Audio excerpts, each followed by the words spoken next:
অনেকে বলে আমরা বাহির থেকে ভাড়া করে লোক নিয়ে আসি।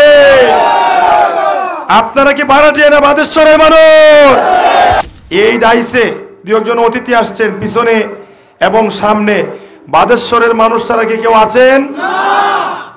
অন্তরে কি তা খের জ্বালা টেন্ডারবাজি হবে না। উপজেলা পরিষদের যে বরাদ্দ আসে সেটা বন্টন হবে না, সেটার মধ্যে কেউ পার্সেন্টেজ বসাইতে পারবে না। মোল্লারদুর মসজিদ পর্যন্ত না, মোল্লারদুর আল্লাহর আরশ আজিম পর্যন্ত। আসন্ন ষষ্ঠ উপজেলা নির্বাচনে বাহুবল উপজেলার নির্বাচনের আমি একজন প্রার্থী। আজকের ৭ নং বাদেশ্বর ইউনিয়নের পরামর্শ সভার জনসভার সম্মানিত সভাপতি সাহেব উপস্থিত, এই ডাইসে বিশেষ অতিথিবৃন্দ, আমার সামনে উপস্থিত পিতৃতুল্য মুরব্বিয়ান, আমার প্রাণ প্রিয় যুবক ভাইরা এবং অন্য ধর্মের কেউ থাকলে সকলের প্রতি আন্তরিক মোবারকবাদ, অভিনন্দন, অন্তরের অন্তঃস্থল থেকে জানাই গভীর ভালোবাসা। এই গরমাক্ত ঘামে সকলেরই জামা ভিজে গেছে। আমি অনেকক্ষণ আরামে বসেছিলাম, কিন্তু আমার মনে বড় কষ্ট। ভালো একটা জায়গায় যদি আপনাদের সবাইকে বসতে দিতে পারতাম তাহলে আমার খুব ভালো লাগতো। সর্বপ্রথমে আমি শ্রদ্ধা জানাচ্ছি যারা আপনারা অধীর আগ্রহ নিয়ে আমাদের এই অনুষ্ঠানে দাঁড়িয়ে আমাদের কথাগুলো শুনছেন এবং সবাইকে সৌন্দর্যমণ্ডিত করছেন। আপনারা যারা দাঁড়িয়ে আছেন তাদের প্রতি আমি আমার কর্মী বাহিনী সহ সকলের সহ আমি আপনাদেরকে কৃতজ্ঞতা জানাই এবং আপনাদেরকে মোবারকবাদ জানাই।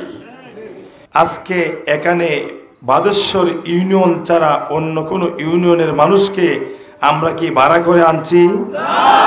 মিরপুর থেকে আমরা আসছি কিছু মানুষ, আমরা আমাদের সহপাঠী কর্মীরা আসছে। এছাড়া বাদেশ্বর ইউনিয়ন ছাড়া এই ডাইসে দুই একজন অতিথি আসছেন পিছনে এবং সামনে। বাদেশ্বরের মানুষ ছাড়া কি কেউ আছেন? আপনারা সাক্ষী থাকেন।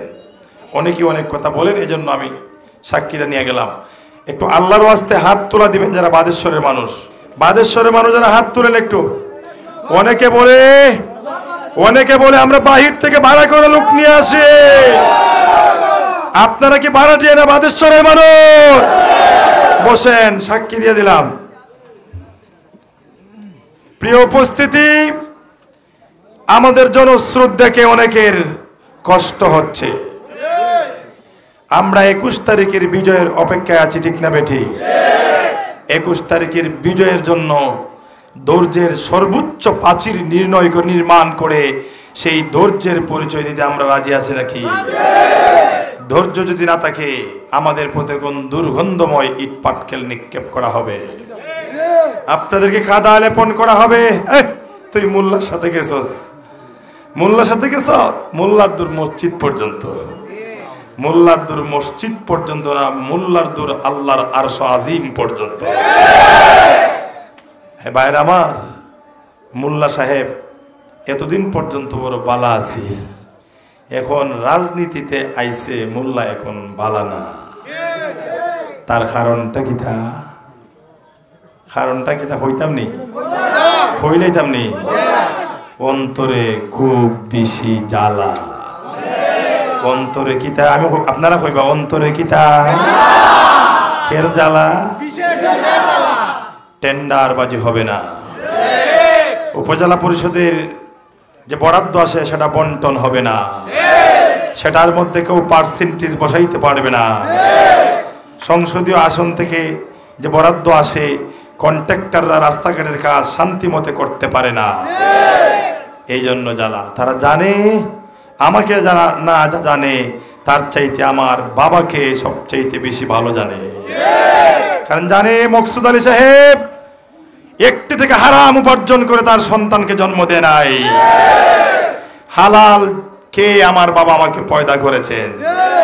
যে রক্ত মাংসে হালাল আছে বাকি জীবনে হারাম মিশ্রিত হবে না। এতএব তাকে থামিয়ে রাখা যাবে না। এখনই সুযোগ, ভাগ বন্টন করতে গেলে এখনই তাকে পিছিয়ে ফেলতে হবে। রাখে আল্লাহ মারকে। জনগণ যার সাথে আছে, ভরসা আছে, ভালোবাসা আছে, আমাদের ভরসা আছে কার উপরে? জনগণের ভালোবাসা আর ভরসা আমাদের কার উপরে? আল্লাহ। কথা সংক্ষেপ করব, এজন্য আপনাদেরকে অনেক কথা বলা হবে, ইট পাটকেল মারা হবে, দুর্গন্ধময় কথা বলা হবে, আপনারা ধৈর্য ধরবেন। ধাক্কা দিলে বলে ভাই তুমি মনে হয় দুঃখ পাইছো কিনা, আমি দুঃখ পাই নাই, বালা থাকো, তোমার বালা লইয়া তুমি থাকো।